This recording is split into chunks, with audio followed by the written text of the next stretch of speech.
ভারতবর্ষ মানে কোনো আর্ট পেপারে আঁকা জল রঙের মানচিত্র নয়। ভারতবর্ষ মানে শুধু হর্ষবর্ধন কিংবা বাবরের বিজয় বার্তা নয়।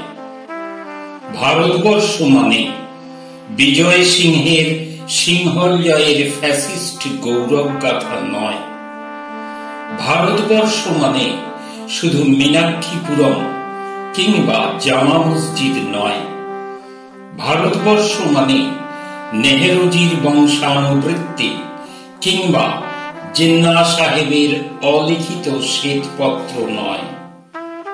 ভারতবর্ষ মানে এক ভালোবাসা, আমার তোমার, শব্দের, সঙ্গীতের, জীবনের, আকাশের, মাটির। আমাদের প্রাইমারি স্কুলে কলু খাঁ সাহেব সাদা দাড়ি, মাথায় ফেজ, ড্রিল করাতেন আমাদের।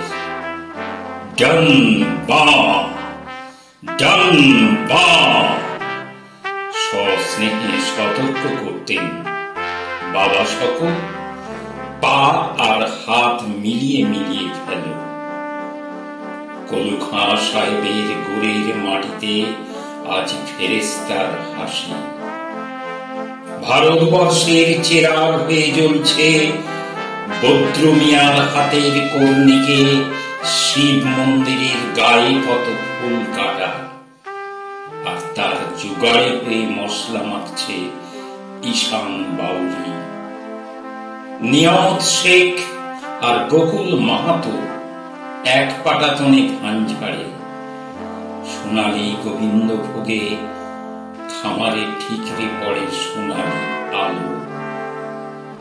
পদন মাঝি দাঁড় টানত যুবতী গঙ্গায়, বৈঠা ধরত হোসেনুর মাঝি। সামলে চলো মাঝি, ছামুতে কাঁচা খাকির গান, চোরাবালির চর আর ঘূর্ণিজলার ঘাট। আমার ভারতবর্ষে কোনো গেরুয়া রাজনীতিবিদ কিংবা ইমামের নির্দেশিকা নেই। এখানে কোনো সংহিতা হাদিস ছাড়াই কোজাগরি চাঁদের অকৃপণ আলো পড়ে ঈদগার উপর, আর রমজানি চাঁদ তুলসী মঞ্চের গায়ে পূর্ণ আলো দেয়।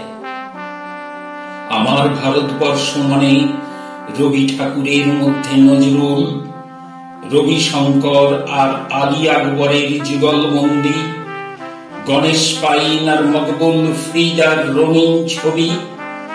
আমার ভারতবর্ষ মানে লালন ফকিরের গান। আমার ভারতবর্ষে আমি শুনেছি মোহাম্মদ রফির সঙ্গে লতার ডুয়েট, দেখেছি পাল্লা দিয়ে আজহারের সঙ্গে সচিনের দৌড়, খেলার মাঠের প্রান্তে দাঁড়িয়ে শুনেছি নঈমুদ্দিনের তদারকি চিৎকার। বিজয়ন, আকিল, কুলজিৎ, বাইচুং, মাঠটাকে আরো বড় করো।